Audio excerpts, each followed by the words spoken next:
Assalamualaikum warahmatullahi wabarakatuh. Alhamdulillah. Alhamdulillahilladzi bi ni'matihi tatimmus shalihat. Asyhadu an la ilaha illallah wahdahu rabbi la syarika lah. Wa asyhadu anna Muhammadan abduhu wa rasuluhu alladzi la nabiyya ba'dahu. Rabbi israh li sadri wa yassir li amri wahlul 'uqdatam min lisani yafqahu qawli, amma ba'du.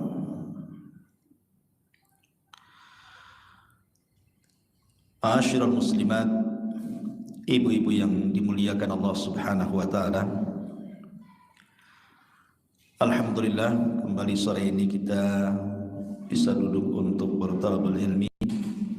Tak lupa salawat dan juga salam kita hadiahkan kepada Rasul kita Nabi besar Muhammad sallallahu alaihi wasallam. Pembahasan di sore hari ini, entah kenapa judulnya aneh pula, lisan penduduk sorga atau lisan bidadari sorga.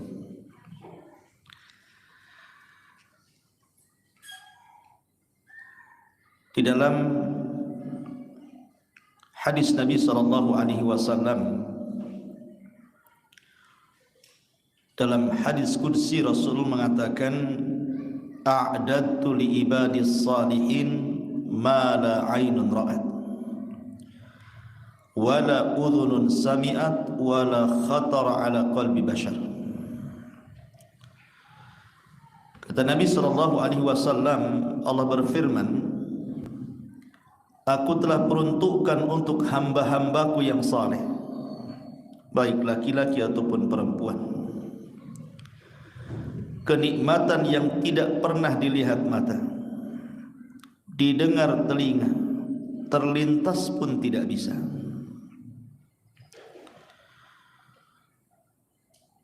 Dan Allah Subhanahu wa taala mengatakan dalam surah As-Sajdah ayat 17, fala ta'lamu nafsum ma ukhfiya lahum min qurratu a'yunin jazaa'an bima kanu ya'malun. Maka tidak ada jiwa yang mengetahui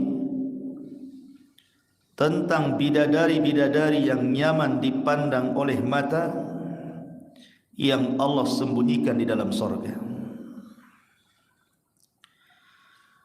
Dan Allah juga mengatakan dalam surah Al-Insan ayat 20, wa idza ra'aita thamma ra'aita na'iman wa mulkan kabira.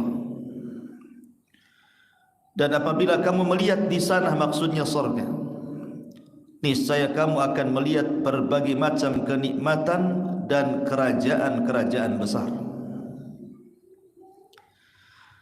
Al-Imam Al-Qurtubi ketika memberikan catatan kepada ayat Al-Insan 20 ini,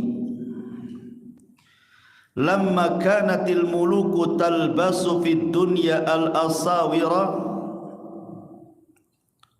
wattijana ja'ala Allahu dhalika li ahli al-jannah wa laysa ahadun min ahli al-jannah illa wa fi yadihi thalathatu aswiratin siwarun min dhahabin wa siwarun min fiddatin wa siwarun min lu'lu'in.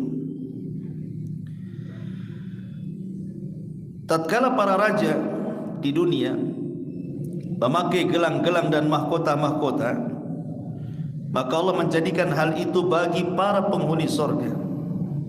Tidak ada seorang penghuni sorga satupun kecuali di tangannya minimalnya ada 3 gelang.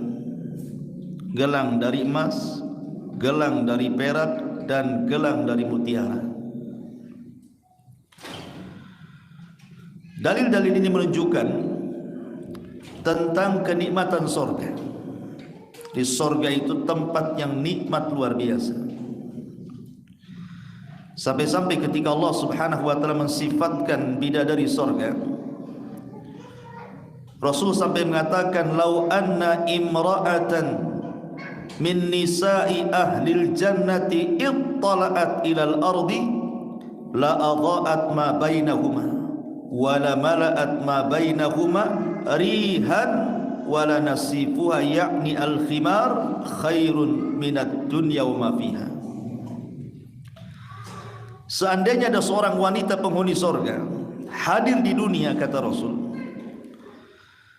maka kehadirannya akan menerangi langit dan bumi, dan ia juga akan mewangikan seluruh isi langit dan bumi. Bahkan jilbabnya penduduk sorga itu jauh lebih baik daripada dunia dan isinya. Luar biasa.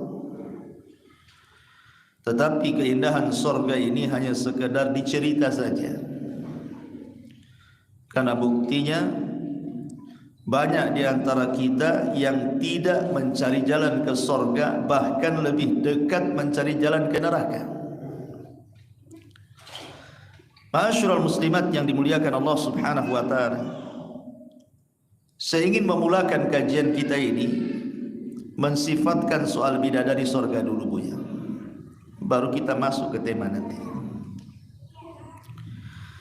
Di dalam Al-Quran surah Al-Baqarah ayat 25, Allah mengatakan walahum fiha azwajum mutahharatun.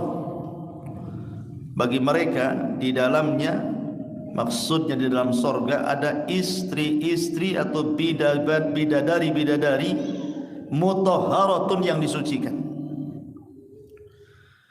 Makna disucikan di sini artinya semuanya, baik akhlaknya tidak ada yang buruk, perilakunya tidak ada yang buruk, lisannya tidak ada yang buruk, bahkan fisiknya juga sama. Wanita di sorga itu tidak akan haid, tidak akan nifas, tidak akan kencing, tidak akan buang hajat, tidak meludah, tidak mengeluarkan dahak, tidak berkeringat seperti keringat ahli dunia. Bersih, bening, itulah penduduk sorga.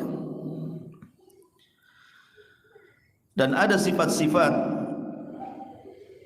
yang dimiliki para bidadari sorga itu, di antaranya disebutkan dalam surah As-Saffat ayat 80 atau 48, wa indahum qasiratut tarfi ain. Dan di sisi mereka ada bidadari-bidadari yang tidak liar pandangannya, serta matanya jelita.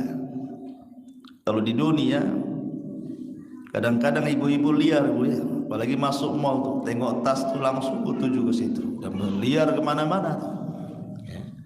Apapun yang dilihatnya pengen dimiliki. Kemudian juga Allah mengatakan surah Ar-Rahman ayat 74, lam yatmishunna insun qablahum wala jan. Mereka tidak pernah disentuh oleh manusia sebelum mereka, dan juga tidak pernah disentuh oleh kalangan jin. Artinya wanita-wanita penduduk sorga itu tidak pernah tua dan tidak pernah menjanda. Tidak pernah tua, bahkan tidak akan pernah menjanda. Di zaman Rasul ada seorang nenek-nenek sudah tua datang kepada Nabi. Ya Rasulullah, apakah orang seperti saya bisa masuk surga? Kata Nabi SAW, maaf nek, di surga itu tak ada nenek-nenek. Nangis pula nenek ini, disangka dia tak bisa masuk surga. Pergi dia sambil nangis. Maka Nabi SAW mengutus kepada seseorang, sampaikan kepada nenek itu, salah paham dia. Maksud saya, kata Rasulullah, di sorga itu tidak ada nenek-nenek, karena Allah mengatakan inna ansha'nahunna insha'an wa ja'alnahunna abkaran uruban atraban. Kami jadikan mereka perawan, mereka gadis lagi, dan mereka tidak akan pernah menjanda. Semua wanita di sana ada pasangan. Nanti ada pembahasannya. Bagaimana wanita-wanita dunia yang ditinggal mati suaminya, apakah akan balik lagi ke suaminya di sorga? Kalau dua-duanya masuk sorga, bagaimana pula yang bercerai dengan suaminya, apakah dia akan berjumpa lagi dengan suaminya di sorga? Bagaimana wanita yang tidak pernah menikah sama sekali? dan begitu seterusnya, ada hukum-hukumnya itu. Kemudian juga Allah mengatakan dalam surah Ar-Rahman juga ayat 70-nya, fihinna khairatun hisan. Di dalam surga itu ada bidadari-bidadari yang baik-baik lagi cantik-cantik. Di dunia, Bu, kalau ingin cantik itu modalnya banyak kan, Bu? Belum make upnya, bedaknya, lipstiknya, macam-macamnya. Oh, di kota itu ya mesti ke salonnya, ke saunanya. Kadang-kadang yang punya duit itu sampai ke dokter kecantikan itu, silikon sana, silikon sini, macam-macam. Modalnya besar kalau di dunia itu. Orang pengen cantik. Makanya kalau ibu dibilang kurang cantik sama suaminya, minta uang banyak-banyak sama suaminya. Saya bisa cantik. Gitu ya. Ya, Bu ya. Ma'asyiral muslimat yang dimuliakan Allah Subhanahu wa taala, tapi di surga itu enggak ada modal. Setiap harinya ibu itu bukan makin jelek, makin cantik. Karena nikmat surga itu yazdad wa yazdad, bertambah dan bertambah. Semakin hari bertambah, semakin hari bertambah. Kalau di dunia nikmat itu kan semakin hari berkurang, Bu. Coba ibu nanti usia sudah 50 tahun ngaca, Bu. Nah, sekarang ngaca duluan. Nanti setelah 50 tahun ngaca lagi. Apa enggak jatuh semua? Alisnya jatuh, pipinya jatuh, semua serba jatuh. Udah tak cantik lagi. Karena di dunia ini mau tidak mau orang itu akan berubah. Mau tidak mau, semakin tua itu pasti berubah. Itu sudah kodrat manusia di dunia. Tapi di surga itu tidak ada. Hari-hari makin cantik, makin cantik. Makanya ada hadis yang bercerita tentang sukul jannah. Hadis tentang pasar surga. Ada pasar Ustaz di surga? Ada. Apa pasar kayak pasar Tarempa? Bukan. Jadi di surga itu pasarnya bukan untuk jual beli. Surga itu pasarnya untuk berjumpa dengan teman-teman di dunia yang sama-sama masuk surga.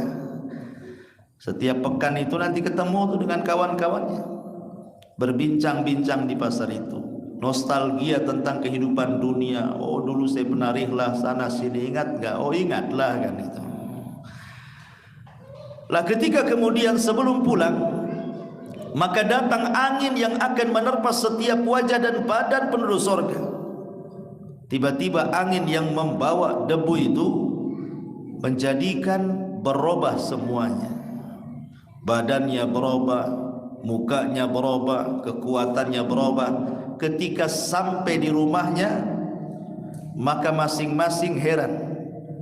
Si suami melihat istrinya mengatakan, sungguh engkau ditinggal sebentar saja semakin cantik.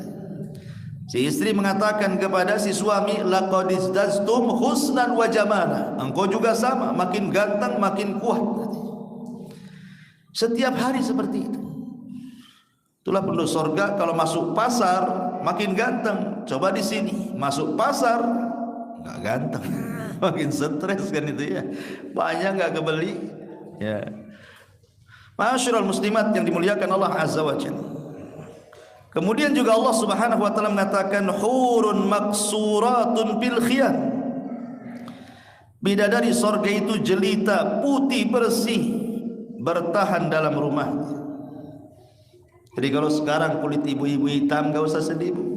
Nanti masuk surga putih sendiri itu. Kadang orang gara-gara kulit saja kurang pede itu. Jadi ada orang-orang yang sengaja pakai jilbab syar'i, pakai cadar supaya tak nampak kulitnya, bukan karena nutup aurat kan gitu ya. Karena ada orang yang merasa jatuh gitu ya. Padahal ciptaan Allah itu laqad khalaqal insana fi ahsani taqwim. Tidak ada yang jelek, mau hitam, mau pesek, mau mancung, mau gondrong, mau pendek, semua sama. Ciptaan Allah itu baik. Makanya tidak boleh seseorang itu mencela fisik. Kalau orang mencela fisik itu sama dengan mencela yang menciptakannya. Oh, dasar pesek, berarti mencela Allah itu. Allah yang membuat dia pesek. Ya. Oh, dasar hitam, itu mencela Allah. Allah yang buat dia kulit hitam. Bukan kehendak dia, kan maunya itu orang keluar hitam apa putih semua, tapi kan bukan ikhtiar kehendak. Itu Allah yang menentukan. Dan ketika Allah menentukan itu ada kebaikan.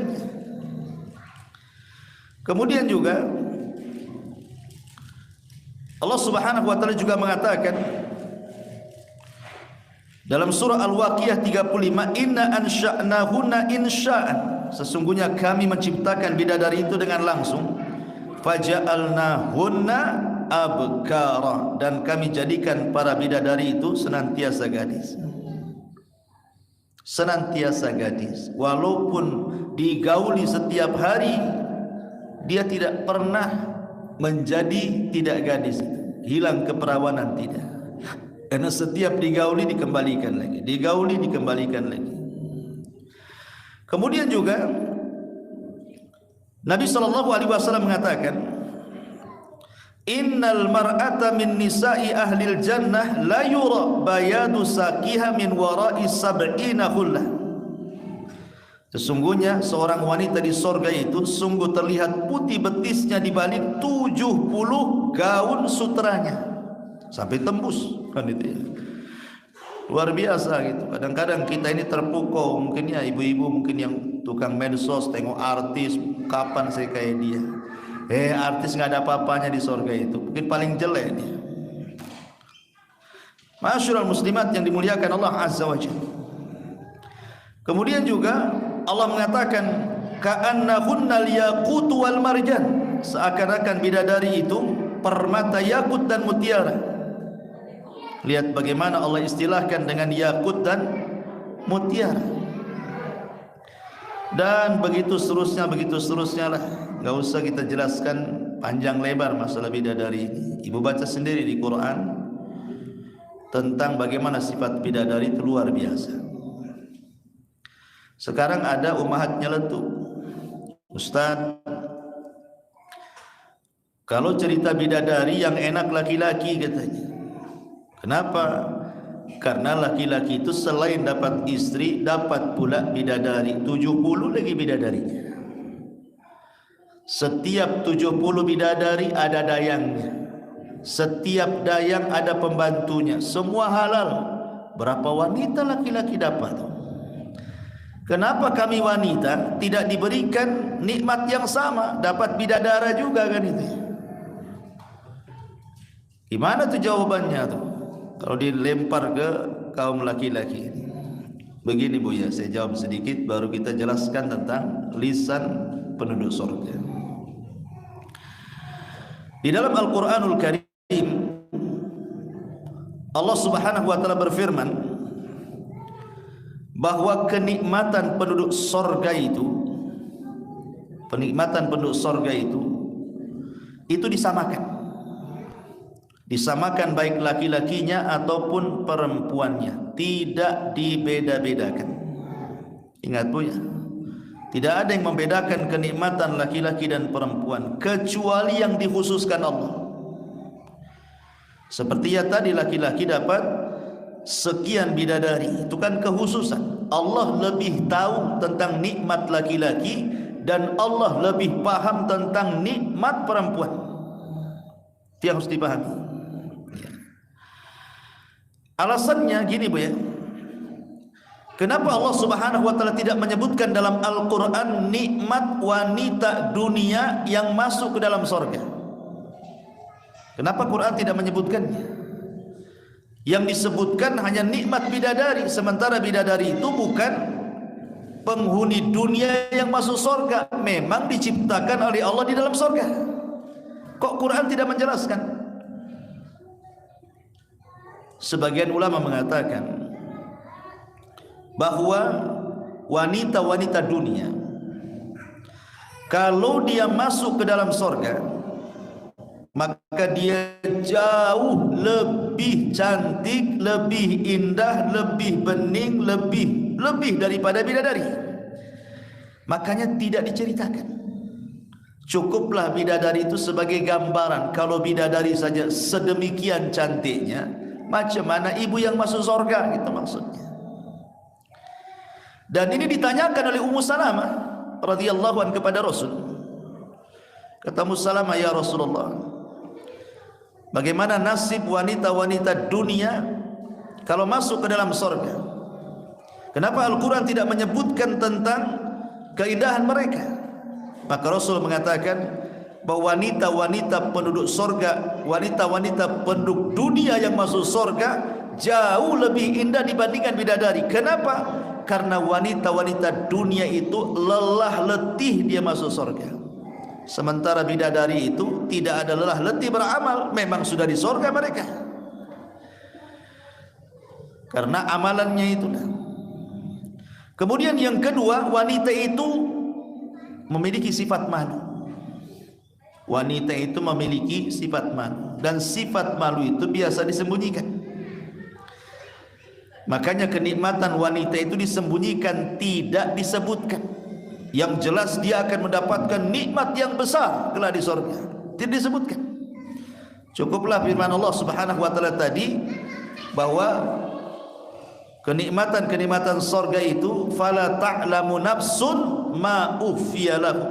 Tidak ada satupun jiwa tahu apa yang disembunyikan dari nikmat-nikmat Allah di surga kelak. Karena yang disebutkan dalam Quran, dalam hadis itu tidak seberapa kenikmatan surga itu.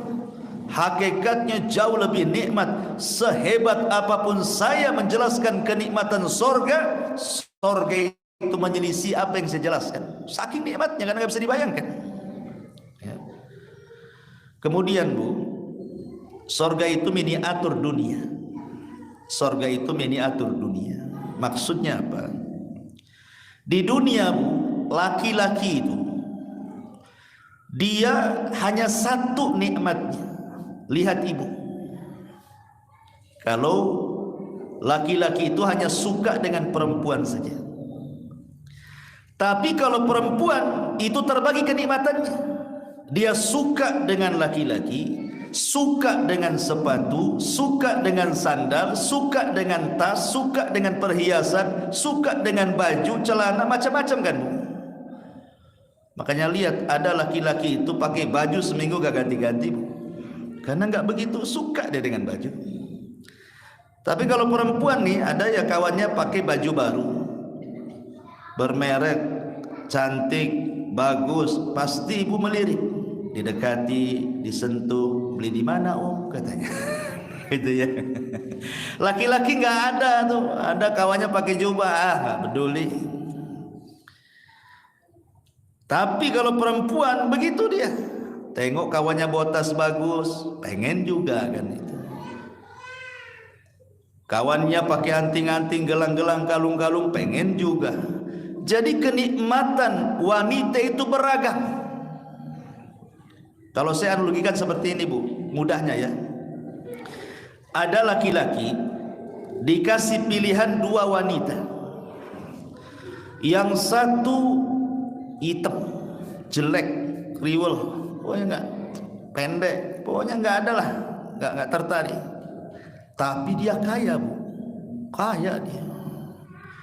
Yang satu pula cantik sekali, tinggi, cantik, putih, pokoknya cantik, miskin dia. Laki-laki itu milih yang kedua Bu, enggak mungkin milih yang pertama.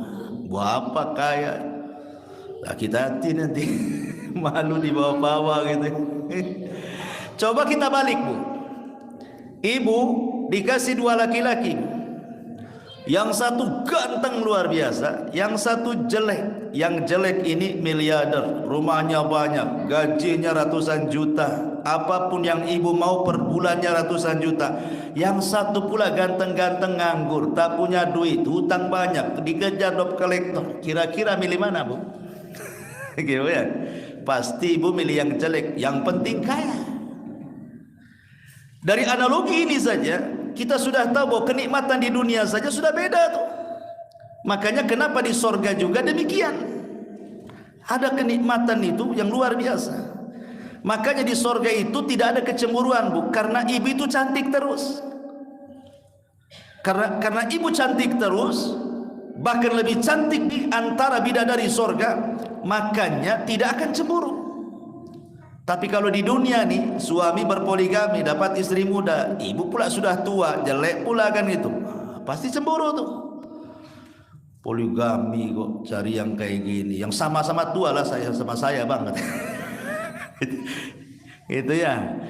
Karena di dunia ini pasti tua sih masalahnya. Jadi makanya di sorga itu nggak ada apalagi ketika orang masuk sorga itu mau sudah dicabut kecemburuannya kan. Wa naza'na ma fi sudurihim min ghillin ikhwana. Kami cabut perasaan penyakit-penyakit hati itu sehingga nggak akan cemburu lagi.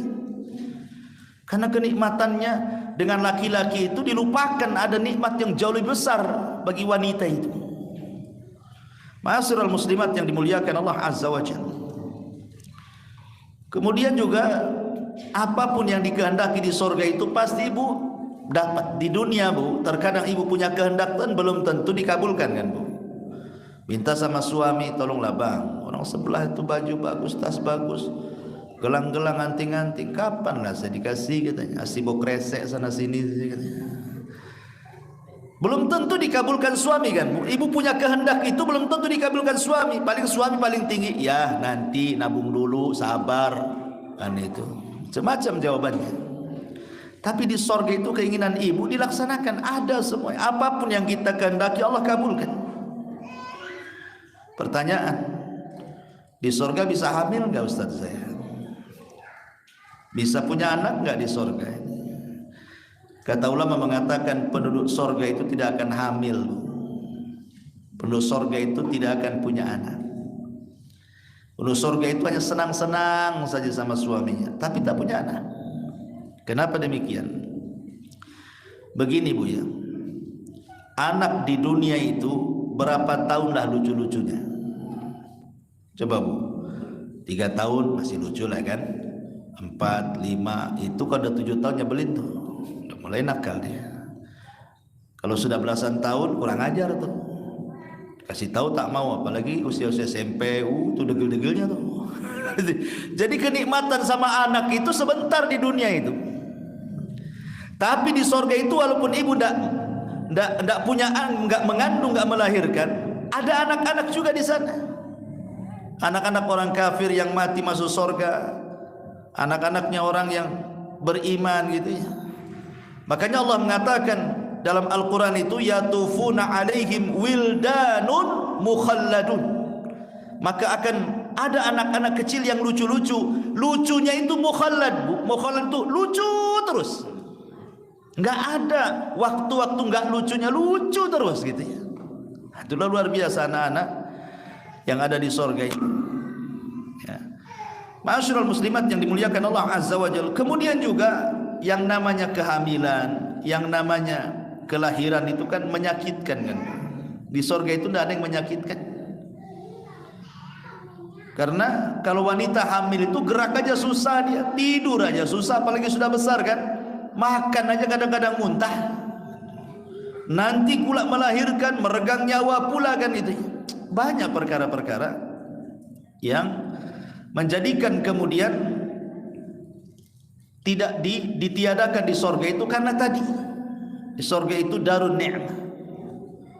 Ya, darun ni'mah itu maksudnya tempat semuanya nikmat dari Allah Subhanahu wa taala, tidak ada keperitan di sorga itu. Ma'asyiral muslimat yang dimuliakan Allah Subhanahu wa taala. Baik, kita akan masuk ke pembahasan kita. Lisan calon-calon penghuni sorga. Ma'asyiral muslimat yang dimuliakan Allah Azza wa Jalla. Para ulama mengatakan bahwa kebanyakan orang masuk ke dalam neraka itu disebabkan lisan. Bahkan kebanyakan kaum wanita yang masuk neraka itu gara-gara lisan. Kebanyakan wanita masuk neraka itu gara-gara lisan. Dan itu disabdakan oleh Nabi sallallahu alaihi wasallam. Kata Nabi sallallahu alaihi wasallam, "Ra'aitun nar fa idza aktsaru ahliha nisa." Aku diperlihatkan neraka, ternyata kebanyakan penghuninya itu perempuan. Kemudian sahabat bertanya, kok bisa kebanyakan penghuni neraka itu perempuan? Apakah mereka tidak sholat? Sholat juga. Apa mereka tidak ibadah? Ibadah. puasa, sedekah, macam-macam ibadahnya. Lalu kenapa mereka bisa masuk surga? Masih bisa banyak di neraka? Kata Nabi SAW, walakinna hunna yakfurnal ashir. Kesalahannya cuma satu. Karena wanita itu suka kufur dengan lisannya kepada suaminya. Kalau suaminya ini bertahun-tahun berbuat baik sama ibu, satu hari berbuat salah, ibu katakan, engkau belum pernah berbuat baik kepadaku, engkau tidak pernah memberikan perhatian kepadaku, engkau begini, keluar semua tuh. Ya. Dari sini menunjukkan bahwa wanita-wanita kebanyakan masuk neraka itu gara-gara lisan. Jadi kalau ibu ingin masuk surga, jaga lisan. Seperti apa menjaga lisan itu? Saya fokuskan kepada perempuan ya. Laki-laki itu jarang pakai lisan, dia pakai tangan aja dia. Lama pakai lisan itu. Ada perkataan Al-Imam Al-Ghazali, yang disebutkan juga di dalam Syarah Ghayatul Muntaha, ketika menyebutkan wanita-wanita yang dilarang untuk dinikahi karena punya sifat-sifat buruk. Kemudian disebutkan sifat-sifat buruk itu apa saja. Kata beliau ada 6 sifat buruk yang ada pada seorang wanita. Yang pertama kata beliau, kata Imam Al-Ghazali rahimahullahu taala, yukrahu nikahul hannanati wal mannanati wal annanati wal haddaqati wal barraqati wasyadzaqati wal mumarridati. Apa maksudnya di sini? Ini ibu harus jauhi sifat-sifat ini, Bu. Kalau ibu ingin masuk surga, jauhi sifat-sifat ini.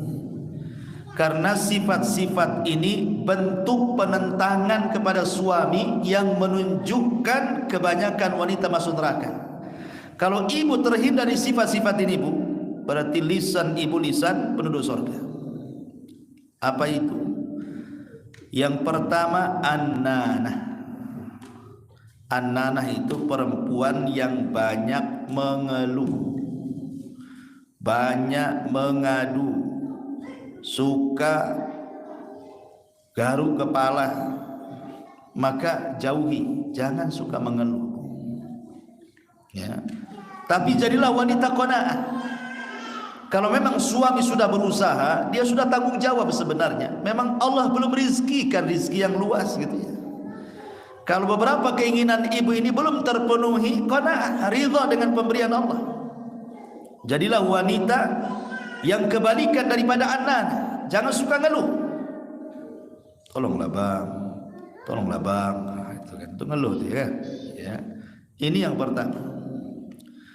Yang kedua, hannanah. Hannanah itu perempuan yang menyayangi suami orang lain atau menyayangi anak dari suami sebelumnya hingga mengabaikan hak suami yang baru. Ini kalau memang posisinya dia janda menikah dengan suami baru. Jangan suka membanding-bandingkan. Kok ini kok tak seperti suami sayang dulu katanya. Saya kira nikah dengan kamu itu makin bahagia, makin bahaya katanya. Gitu ya. Jangan dibanding-bandingkan. Atau lebih sayang kepada anaknya dibandingkan kepada suaminya, diurusnya anaknya itu. Suaminya pula tak diurus. Itu disebut hannanah. Maka jangan suka membanding-bandingkan. Ini yang kedua. Yang ketiga, haddaqah. Perempuan yang selalu menilik segala sesuatu sehingga ia menginginkannya dan membebani suaminya untuk mendapatkannya. Jangan ya Bu, kadang-kadang ada ibu-ibu itu aneh gitu kan, dari rumah jelas catatan belanjanya, cabai sekian, bawang sekian, merica sekian, sayur sekian gitu kan. masuk ke pasar, tak dapat bumbu dapur, dapat pula pakaian yang enggak kecatat pula kebeli dia.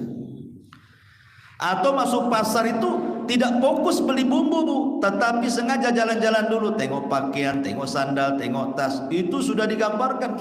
Nah, pulang baru dia ngomong sama suaminya, bang tadi saya lihat tas bagus bang. Mulai dikompor itu suaminya. Nah, itu wanita hadzaqah namanya, melirik sesuatu langsung ngomong sama suaminya, belilah bang. Jangan, ini bukan sifat penduduk surga kayak gini. Kemudian yang keempat, barokah. Apa itu barokah? Barokah ini ada dua makna. Perempuan yang sepanjang harinya hanya berhias saja, berhias. Kalau soal kecantikan, masya Allah. Tapi kalau mengerjakan hak keluarga, malas dia, masak malas, ngurus anak malas, berdandan aja. Jadi pikirannya itu kebeli ke alat-alat kosmetik saja. Ataupun yang dimaksud barokah di sini, perempuan yang sering mencaci maki makanan. Jangan bu ya, ibu diajak suami ini jalan-jalan kuliner. Mungkin suami kurang duitnya, harusnya masuk restoran A, masuk pula ke restoran B. Harusnya ke warung makan terkenal, masuk pula ke warung makan biasa. Harusnya ke yang berbintang, singgah pula di kaki lima. Umpamanya dalam pesan makanan, ya memang ibu pandai masak gitu, tapi lah hormatilah suami sudah belikan makanan itu. Jangan bilang masakan pula masih lebih baik daripada ini gitu. Ada tuh ya, ngapain kau bawa ke sini, masakanku lebih baik katanya. Ini hanya kasih garam, kasih ini, kasih. La haula wala quwata illa billah. Enggak boleh kayak gitu. Nabi itu tidak pernah mencela makanan. Kalau suka dimakan, kalau tak suka tinggalkan. Tidak usah dicaci makanan itu. Ya. Atau ibu ke kondangan. Mungkin di kondangan masak, kan namanya kondangan pasti kan ada makanan. Kemudian ibu makan sedikit. Sampai rumah ngomong sama suaminya, makan kenyang ya di sana kan, di kondang apa makanannya gak enak. Ibu ya, jangan bu, itu namanya barokah, itu tak boleh. Kemudian yang selanjutnya, yang kelima, syadzaqah. Jadi yang pertama mannanah, yang kedua hannanah, yang ketiga hadzaqah, yang keempat barokah, yang kelima sadzaqah. Apa itu sadzaqah itu? Ini perempuan yang cerewet. Sadzaqah ini perempuan yang cerewet, perempuan yang banyak ngomong. Makanya Rasul itu tidak suka gitu ya. Kata Rasulullah SAW, inna abghadakum ilayya wa ab'adakum minni majlisan yaumal qiyamah al-thartharuna al-mutasyaddiquna al-mutafaihikuna. Sesungguhnya orang yang paling aku benci sesungguhnya yang paling aku benci dan paling jauh tempat dudukku kelak pada hari kiamat denganku adalah seseorang yang banyak berceloteh, orang-orang yang gemar bicara, dan al-mutafaihikun. Di sini dijelaskan. Jadi sadzaqah itu bu, mungkin kalau kasarnya mulut ember lah gitu, mungkin bahasa kitanya ya. Dasar mulut ember gitu. Maksudnya banyak ngomong gitu. Padahal seorang wanita itu kan lebih ke perasaan malu sebenarnya kan. Jadi kalau tidak ada manfaat di situ, tidak usah banyak bicara. Ya, apalagi kalau sudah merepet, kita pula satu kalimat, ibu pula 100 kalimat. Ya, jadi itu tidak suka yang seperti ini Rasul. Ini disebut dengan sadzaqah yang kelima. Kemudian juga yang keenam, mukhtali'ah. Mukhtali'ah itu perempuan yang dikit-dikit minta cerai, minta khulu. Tidak boleh. Tidak boleh sedikit-sedikit ada masalah dengan suami, dah kita cerai aja. Nggak bisa kayak gitu. Nggak boleh. Ya, kecuali minta cerainya itu jelas ada udzur syar'i. Suaminya selingkuh, nggak ngasih nafkah, nggak pernah sholat, wajar kan syar'i gitu ya. Suami dah bagus, ya mungkin agak kasar sedikit lah, kan bisa didoakan Bu, mudah-mudahan dia bisa berubah gitu ya. Karena belum tentu juga cerai dengan suami yang pertama kemudian menikah dengan suami kedua lebih bahagia Bu. Saya contohkan. Dulu di zaman Nabi ada seorang sahabat namanya Hasan ibn Thabit. Hasan ibn Thabit ini khatibun Nabi. Dia seorang orator karena dia juru bicara Nabi. Orangnya hitam, pendek, ya enggak ganteng gitu ya. Istrinya pula paling cantik. Istrinya paling cantik. Ya lah, biasanya yang enggak ganteng-ganteng itu istrinya cantik. Yang ganteng-ganteng pula istrinya tak cantik. Gitu ya. Jadi istrinya itu kalau mandang suaminya lagi jalan dengan kawan-kawannya itu, kawan-kawannya ganteng-ganteng pula gitu. Jadi istrinya itu merasa suaminya paling jelek sendiri.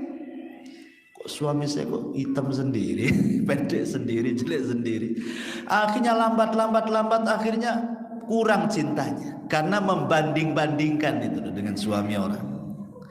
Dari situ dia datang kepada Nabi. Istrinya ini datang kepada Nabi. Rasul, saya tidak mencela agama suamiku Thabit. Oh, kalau agamanya luar biasa. Dia juru bicara Nabi. Tapi saya takut kufur kepada suamiku karena aku sudah tidak cinta lagi. Tadi karena banding-bandingkan ketampanan. Jadi kata Rasul, terus mau apa? Kata istrinya Hasan ini, saya mau cerailah. Kemudian dipanggilnya Thabit, ya Hasan ibn Thabit, ini istrimu minta cerai, ini gimana ceritanya? Kata Hasan, enggak saya akan ceraikan. Kemudian kata Rasulullah, lihat Hasan tidak mau menceraikan kamu. Istri yang ngayal, enggak saya mau cerai. Ketika sudah tidak bisa didamaikan, Rasul mengatakan, oke, gini, siap gak kau kembalikan maharnya? Karena maharnya Hasan ibn Thabit ini besar, kebun hektaran. Kan itu ya. Dan kalau minta cerai itu kembalikan mahar, kan mikir-mikir itu. Antum nih laki-laki kalau ngasih mahar itu yang fantastis gitu ya. Kasih mobil, kasih gelang. Jadi kalau minta cerai mikir dikembaliin tuh. Ini mahar seperangkat alat sholat, belilah di pasar Tarempa sini. Ambil banget ya. Itu mana ceritanya ini? Ya. Akhirnya Rasul mengatakan, mau kau kembalikan maharnya? Mau, kata Rasul. Akhirnya dikembalikan mahar. Sudah habis masa idahnya, dapat pula laki-laki sesuai dengan kriterianya, ganteng, putih, tinggi, dapat pula. Masalahnya ada kekurangan, tidak bisa memuaskan dalam urusan ranjang. Lama-lama bosan.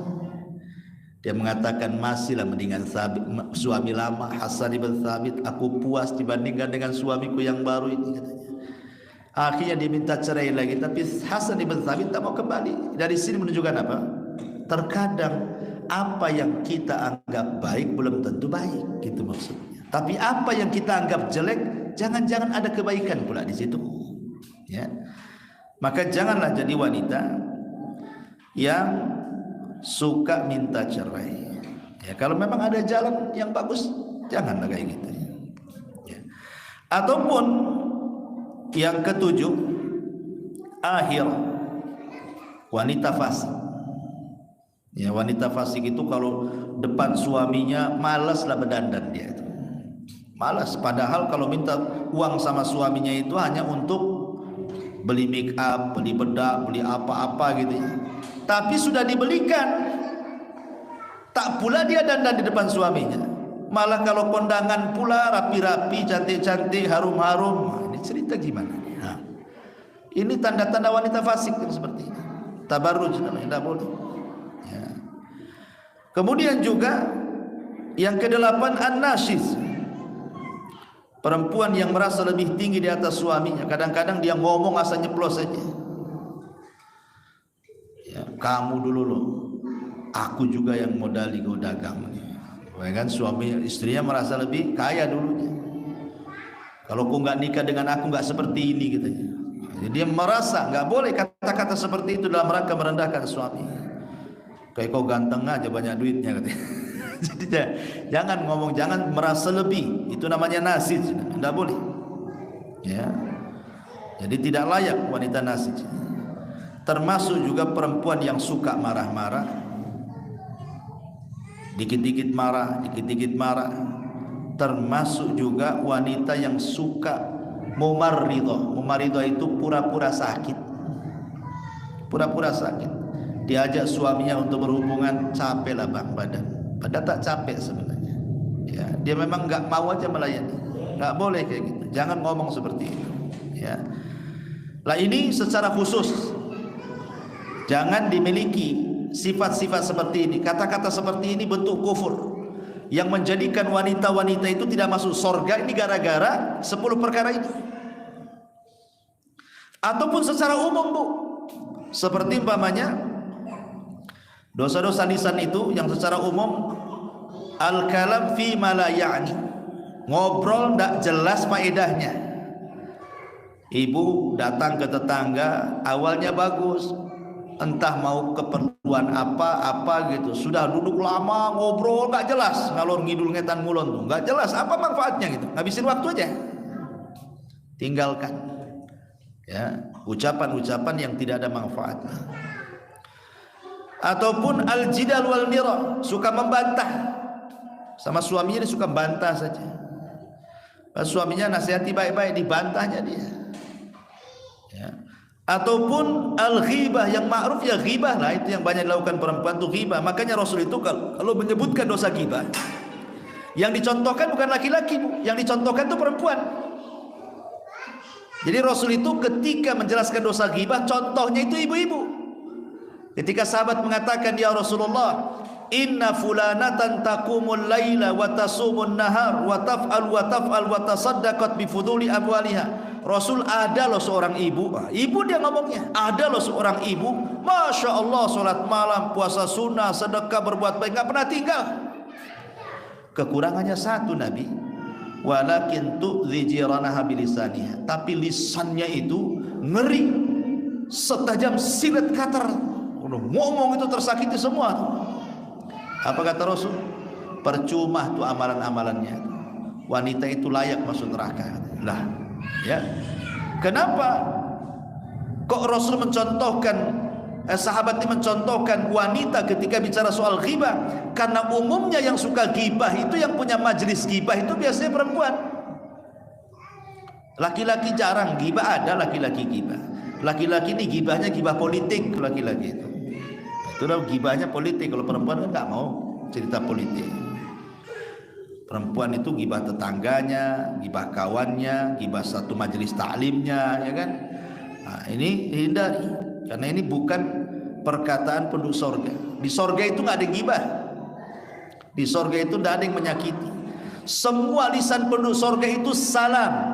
Makanya pertama kali masuk ke dalam sorga, ucapan penduduk sorga, malaikat mengatakan apa? Salamun alaikum bima sabartum. Keselamatan bagi kalian atas kesabaran kalian. Dan Allah pun langsung mengucapkan salam kepada penduduk sorga. Dan seluruh penduduk sorga ucapannya salam. Apa salam? Ucapannya selamat, tidak memadaratkan diri sendiri, tidak pula menyakiti orang.